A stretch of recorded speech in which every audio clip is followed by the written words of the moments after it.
to make money for not this Easter, but for maybe future Easters, let's talk about where money grows on trees. Okay, that's a conversation for the next 1 hour. Commercialization of forestry in the country. We've talked about forests. Oh, the importance of conserving our forests for very many things, ecology, for environment, and then there's the other side of, can you actually make money when you think about growing trees and making sure that your trees are thriving? That is where Mr. Victor Ndiege comes in. He's the CEO of the Kenya Climate Ventures Limited. Victor, welcome to Kenya's Biggest Conversation. Thanks. It's good to have you here. That is the hot seat. Yeah. And don't worry. You are a man of climate, so when you hear hot, I'm sure you think about negative things. It's not hot in that sense of global warming. Yeah. It's just hot in the sense of fire. And that's better. And that's better, Yeah.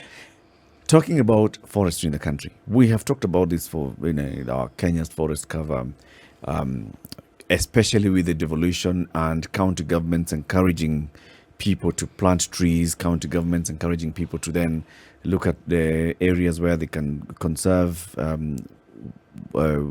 places that have water.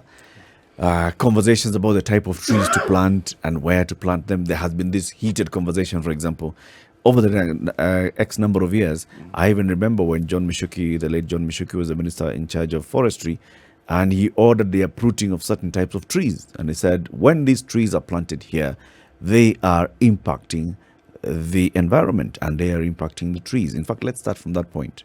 The blue gum tree. Well, so many things have been said about blue gum.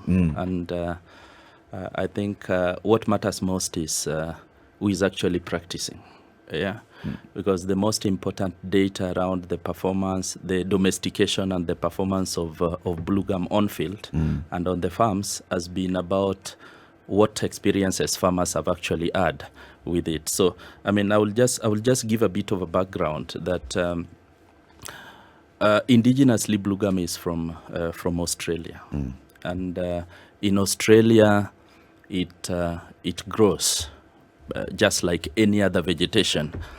And so over time, there had been need to see how it can be, nurtured to better qualities so that it can improve on the socioeconomics well-beings of communities. And so in Kenya today, for example, there are over 800 species of blue gum being tried by Kefri at Muguga, just to try and see how best it can be commercialized, how best it can contribute to improved livelihoods, how best it can also improve environmental conservation and be part of our ecosystem. Now, all these have been discussions around, it was brought into the country. And I must say that over, let's say 20, 30 years ago, our major source of blue gum has been, the species that are majorly planted in Kenya have been in South Africa and Zimbabwe. And Zimbabwe, basically during the time of the white settlers farming in Zimbabwe, not necessarily the Zimbabwe of today. I think they still have it, but the best quality came in around that time. And so there has been a lot of discussion around this is exotic, it is interfering with the ecosystem. But I want to say that if today I was advising a farmer who is interested in improving their livelihoods, I would actually categorically indicate that blue gum is not a bad tree. Okay, by so saying, you are implying that they're bad trees. So what it is that within where we live, within our ecosystems, there is something called agroecological zones. In simple terms, it means that different trees grow better in different agroecological zones.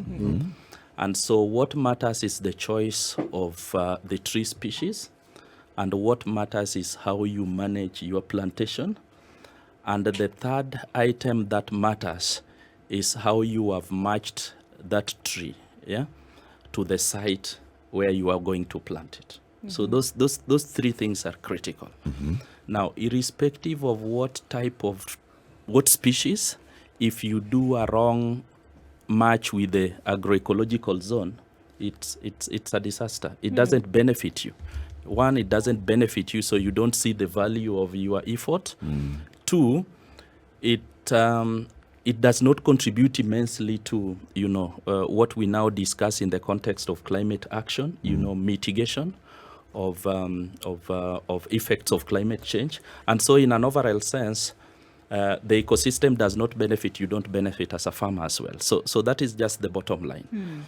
Now, back to eucalyptus a bit. So there are species of it that can grow in dry places. There are species of it that can grow in island potential areas, and these ones are known. So if I take it from the perspective of dryland areas, you'd find, like, for example, Eucalyptus europhila. It does well in dry places. Yeah. If you take, for example, on the other side of things, Eucalyptus grandis, which has been said, and which is the one that we got from South Africa and partly Zimbabwe, it does well in high potential areas. So the choice of a farmer to be able to optimize on the benefits of eucalyptus depends on the decisions which they make.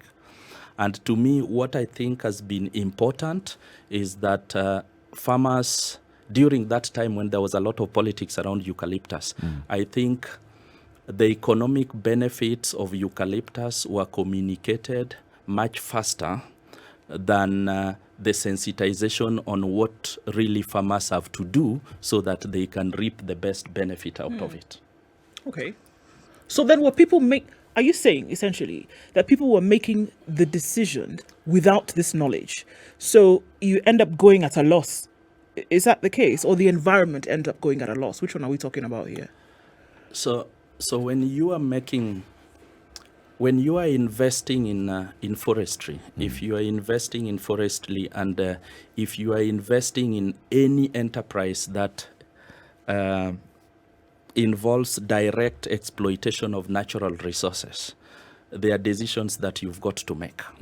One is that there are government guidelines and frameworks that provide for how you need to invest as maybe a farmer, or what areas you need to plant. They guide even to an extent of what species of trees you can plant where, right? So the next thing is that the authority that provides information around which species of trees are suitable for which areas is basically not the same authority that is saying eucalyptus is bad. Okay. Right? And this is Kefri, for instance. If you spoke to experts in Kefri, who I have interacted with from time to time, they have mentioned to me three things which I will mention here again. One, the most important thing is the match with the agroecological zone, the site matching, so that you can optimize on benefits. I want to consider the discussion that has gone around eucalyptus, being as bad, it has been mentioned, as development politics. Let me call it so. Okay. Let me call it so, because I am able to, in the next step, I think once I handle your question, I will do a comparison and show you why I think eucalyptus still stands out for socioeconomic benefits. Contextually, Yeah. so people have been encouraged to plant trees Yes. and to grow trees, and then you're told the commercial benefits of growing the trees. Yes. Grow trees, you have access to energy. Grow trees, you can sell to companies that are looking for logging. Those that are looking for energy, like tea factories, are looking for a lot of this firewood and sources of energy. Grow trees for very many other things. Yes. And that's why we've seen the proliferation of, especially if someone buys a plot somewhere in Isinya, and just to mark this plot, Yes. they Yes. they Put plant up trees. trees. Yes. And they say, itasomesha watoto. Yeah. in the next 10, 15 years like this. Yes. Others are growing trees and now thinking, so I'm going to be able to cut some of these trees and I'll be selling them. Yes. Now, when it came to blue gum, there are those, especially in what you're calling high potential areas, and this is, say, central Kenya, that are growing trees in riparians along the riverbeds, along the swampy areas, and then the blue gum tree grows very fast and grows very tall, and it's thick enough and it's straight, and so it's really, really attractive to very many buyers. So many people planted trees that way, and then they started complaining that, number one, we are seeing that there's an impact on the soil. Not many other crops are growing around this area where we've planted this particular tree.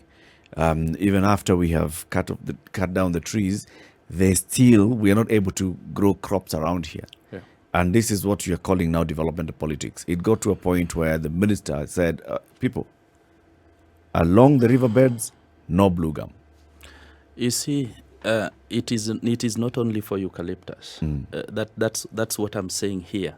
That even for so when you grow trees for purposes of enhancing your livelihoods, you want to derive out income out of it, you consider it as a crop, right?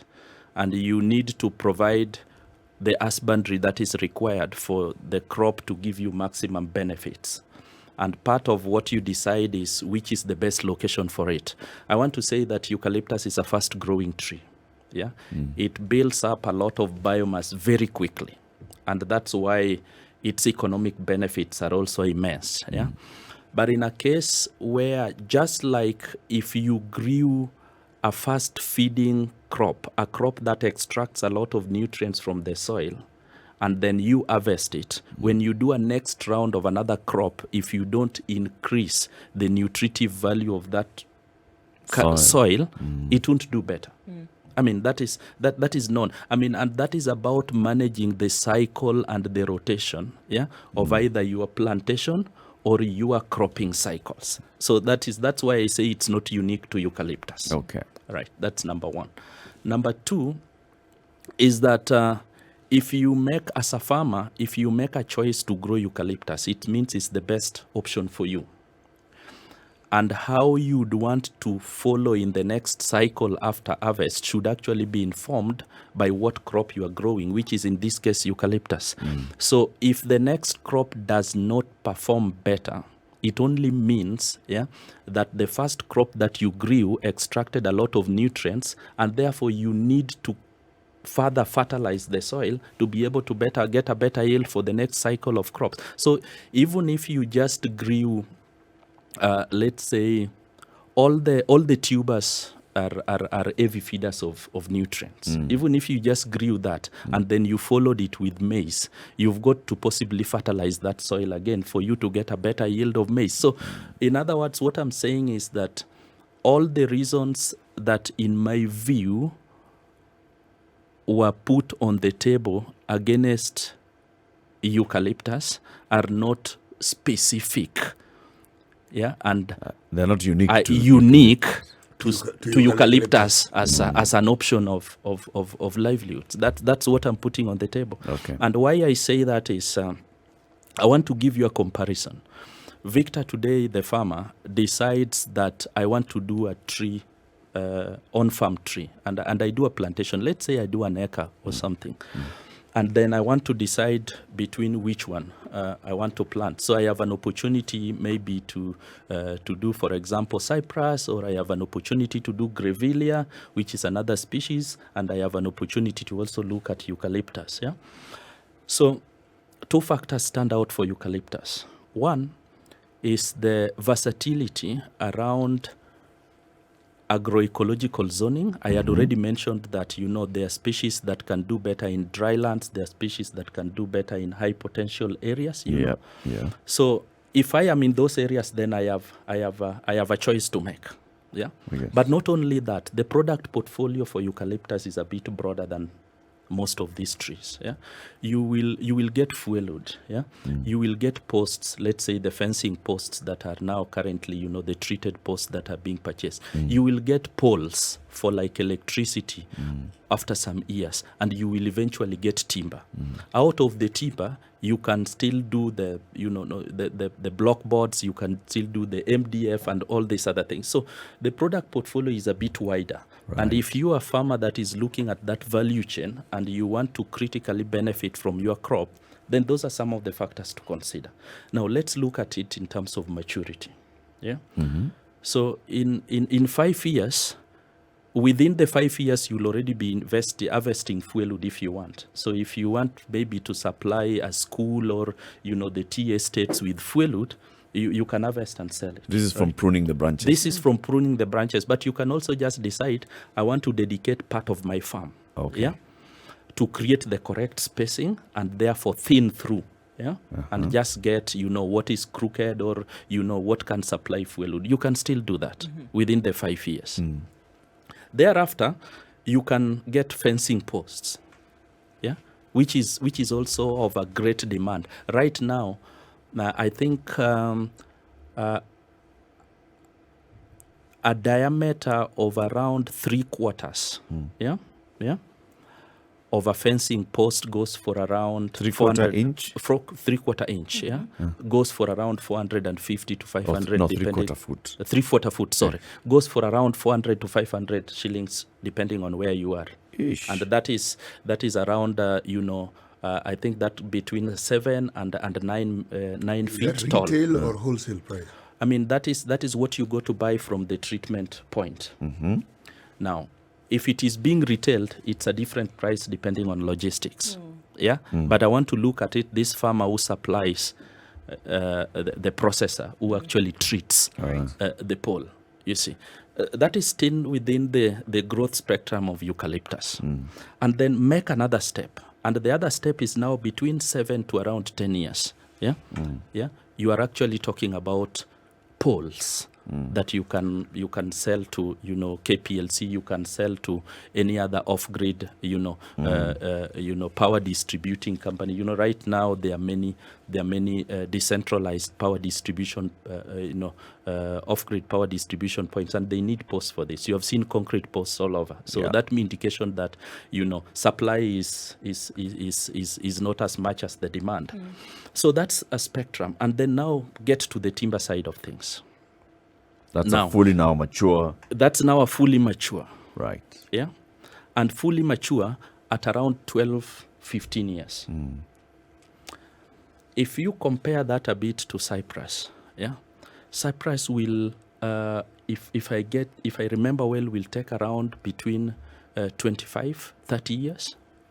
To become what? To mature. To become fuel? No. To become mature. To become to mature. Be at this point of timber. To be at this point of timber. 10 years longer. So what you are talking about is that if you are doing your economics better, and if you are thinking about improving your livelihood, you'd want to choose on a species that provides you with benefit along the growth and development line, up to maturity, as opposed to one that would make you want to wait for 25, 30 years to be able to yield. Now let's look at the critical mass of demand for timber products. Let's just take timber only, because everyone is roofing with it. I think now there's a bit of metal and all these things involved, but primarily people would want to roof with timber. Now, if you are addressing a critical mass of low and medium level population in this country, and you are looking at what price do I give the market timber so that I can benefit from economies of scale. Timber from cypress is as 3 times more expensive than from eucalyptus. Okay. So if you are addressing a critical mass of Kenyans, where will you place your decision to invest? You go to eucalyptus. Eucalyptus serves a mass market. And these are decisions which you don't have to be highly educated to make. You only have to talk to another farmer who has benefited, so that you can also see how you benefit, and that's just what it is. So Victor, I'm sorry if I just have to jump in here. So I mean, just looking at the things that you're saying about eucalyptus, I mean, it's clear that a case is being made here. But was there a counter that was made previously and asking more people to go another direction? Because it would appear that the things that you're telling us today, that would be the obvious direction in which farmers would go. But then I also have a feeling that it is then not when it comes to the reality on the ground. And then why? You see, I think what happens in most countries and what happens in most economies when a new value chain, when a value chain is evolving, like now the eucalyptus value chain, there's a lot that is communicated around the benefits of it, but there is also a lot of information that is communicated but not put into practice. So there is always a time lag between when an adoption happens and when the realities of productivity and optimality actually dawn the farmers and whoever is practicing. So during this period, there could be farmers who may have got it wrong. You get? Yeah. Like me, I come from the lowlands. I could have, if I were a farmer, I could have planted Grandies, which of course is, the wrong species on a wrong ecological zone. I burn my fingers. Yeah. But if that is used as a test of demonstrating how bad it is and how it cannot work, then it's a case to mention. So for me, the most important thing is that information is critical for investment. Information is critical for decisions that are made around forestry development, whether it's farm forestry or plantation forestry, whether you are a private sector or you are making this decision as a government that is promoting and providing enabling environment. The most important thing is, are the critical mass benefiting? Eric, are we going on to a break? Let's take that break because it's a very important conversation we're having here. We're talking about investments and what's the best way to invest. First of all, Victor is putting out a case here that, if you actually think of forestry as a commercial venture, there's money to be made. But information is as critical as everything else here. You've got to know exactly what species of trees, where you are, what kind of trees, and who your market is going to be. And you've got to think of all that before you start deciding, mimi niko na miti bwana, shamba eka 5 miti, tasomesha watoto mpaka secondary and university. Time for us to take this quick break at 25 minutes to 10. Victor is our guest this morning, and he is the CEO of the Kenya Climate Ventures Limited. We are talking about making money grow on trees, case for commercial forestry in the country, and the information that all of us need for this. This is the Situation Room. Talking about commercial forestry and the case for commercial forestry, City. This thing interested me some years ago, and I started reading on it. What thing? This thing called growing trees. Okay. And then when there are many trees, they are called a forest. That thing. Okay. That thing. And what actually surprised me was that the literature I read informed me that you only need something like a quarter of an acre for you to have what could be called a basic forest. And apart from just the economic benefits that we are speaking of, see, people talk about heritage, legacy. People talk about an inheritance that one leaves for the future generations. And growing trees just for ecological purposes is precisely that. There will be all these other attendant benefits. But why then, when we talk about economic activities that have to do with food security, we understand. But growing trees is very directly related to all these other activities. What I want Ms. Ndiege to talk about is, why is it that the important linkage that exists between having trees, having forests, whether they are private, whether they are public, but so long as they are forests, why is it that this never caught on? And why is it that beyond people like Wangare Maathai, who made sure they hammered this thing into our brains until we actually understood the importance of it, why is it that people have never picked it up? And yet, the benefits of forests are things that are obvious to us. Okay. That's a good question, and I want to look at it. I want to look at it from 3 angles. One, what is it that is in our forest development and management frameworks that does not address the motivation of individual farmers to be able to develop private forests and therefore embed the long-term ecological benefit angle in what we do currently. That is number one. And then number two is, you know, in every sector you hear about, you know, incentives, which motivate sector players to be actively involved and create benefits. So what is it? How is it different in forestry? And then a third angle is what's the global market saying about, you know, the thoughts around, you know, incentives to be able to value, you know, ecological and environmental benefits. So number one, sometimes in 2005, you know, the forest sector players, there was a Forest Act 2005, and the Forest Act 2005 is fundamentally on participatory forest management. You know. Participatory forest management.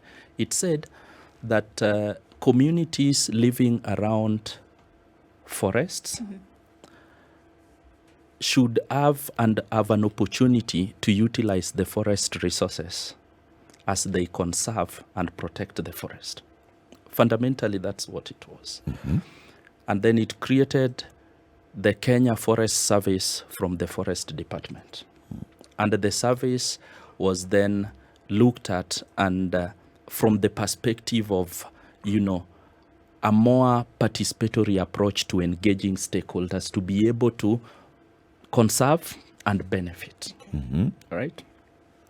So that's the angle. And then in the context of, you know, public forest, in the context of private forest, in the context of, you know, forests that are on trust lands, because there are also forests which, trust lands which do not have forests. So all these are the types that you could have at hand, you know, you can easily talk about. So Victor's developed his own forest. There's forest that sits on the trust land, which previously, you know, community land entrusted to the municipalities and now the county governments. And then the public forests, you know, the Mau and all these places that are protected. So we have, there's an outfit service that is looking at all that, you know, participatory management of forests. Then in 2016, so that is after devolution, of course. So there was need to embed all these devolution aspects into forestry management and everything. But then there was a critical part. The critical part was to clearly look at conservation and management. You know, conservation and management. So conservation is on the other side, which relates very clearly to ecosystem management and, you know, looking at the long-term benefits and environmental benefits. But also, there are also short-term benefits, which of course, there is need to have a trade-off. Between the long-term and the short-term benefits. So if I grew like 2,500 trees today, when do I want to use them?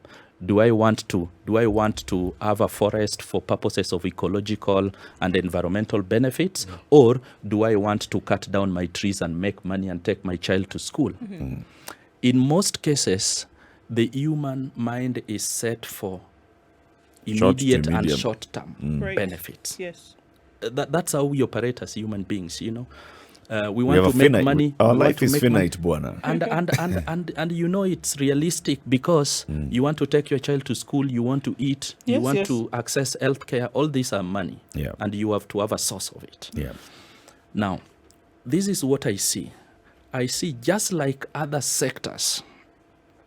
I think the Ministry of Environment and the Kenya Forest Service and all the institutions that are supporting the establishment and management of forests should have now thought of an incentive scheme that would support smallholder farmers and other individuals who are developing private forests to be able to think of the long-term ecological benefits, to be able to manage their trees and forests in such a way that you don't have to cut down all for today's benefit, but you have to manage it also for posterity.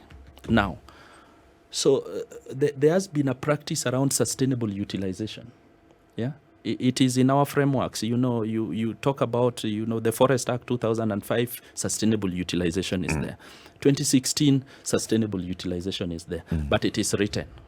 Yeah.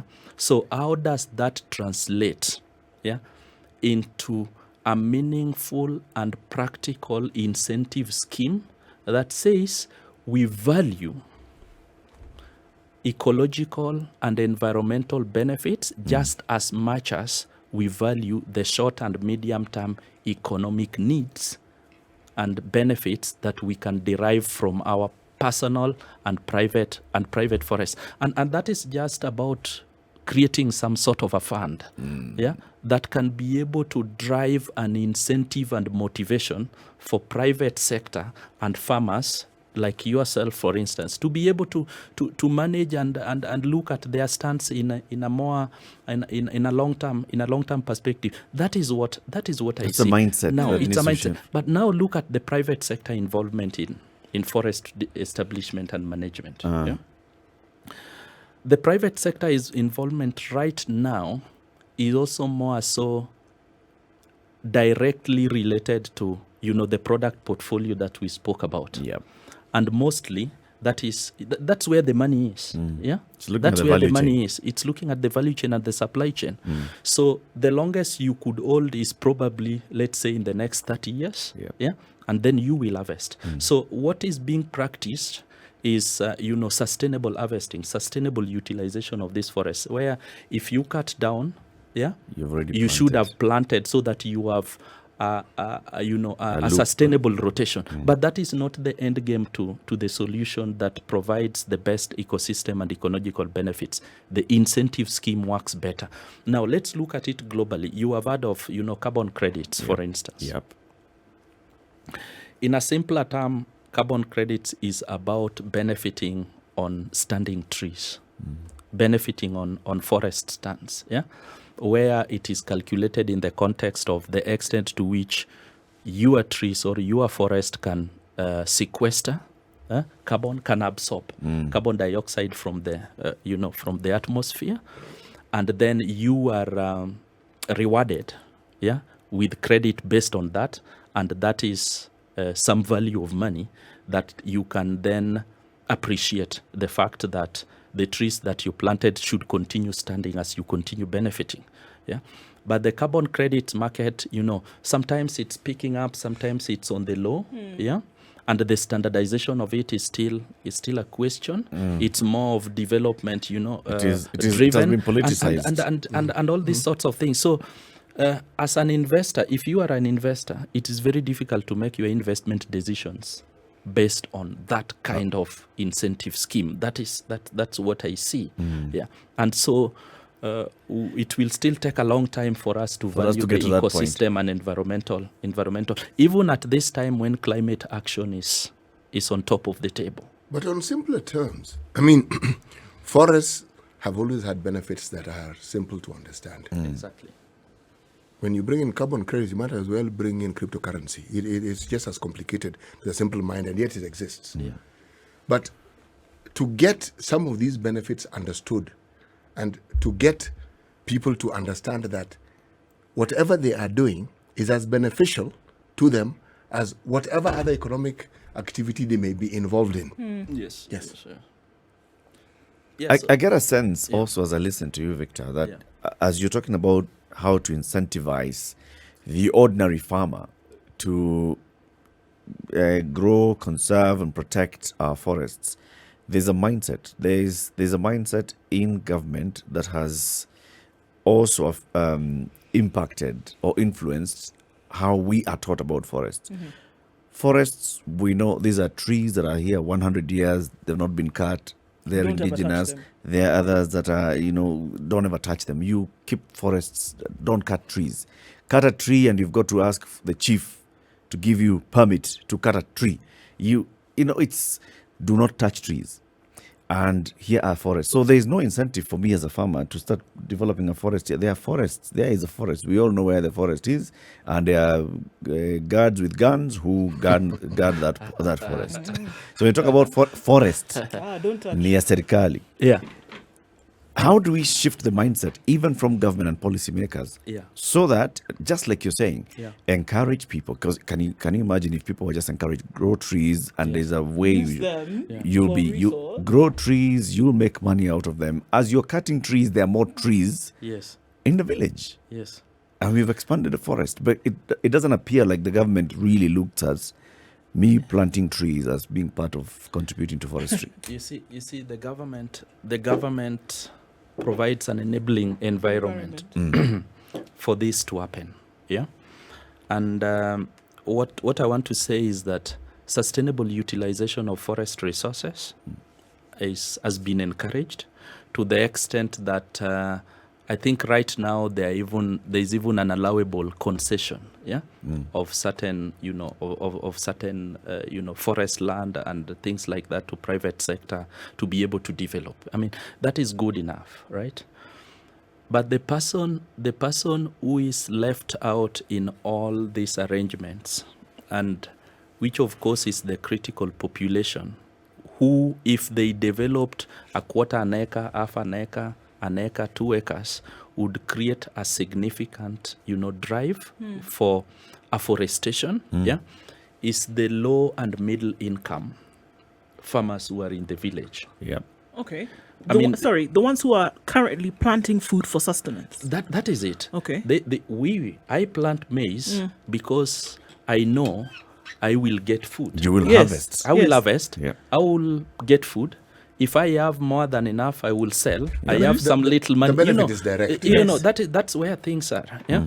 So if you are creating an incentive scheme, that is the population that you need to target with your incentive scheme. Yeah. Your incentive scheme should be more on this critical mass of the low and middle income to be able to plant more and manage more and sustain more, as opposed to a concession of 100,000 acres to Yeah. a private sector investor Who comes into a forest, into a Anyway. gazetted forest anyway. Anyway. Okay, that could be one option, but the other option would also be To encourage that them to look for they piece of land. They access trust lands which are bare currently or degraded, and they develop private forests out of In those, those, which of course is an afforestation, or it could be Sure. reforestation.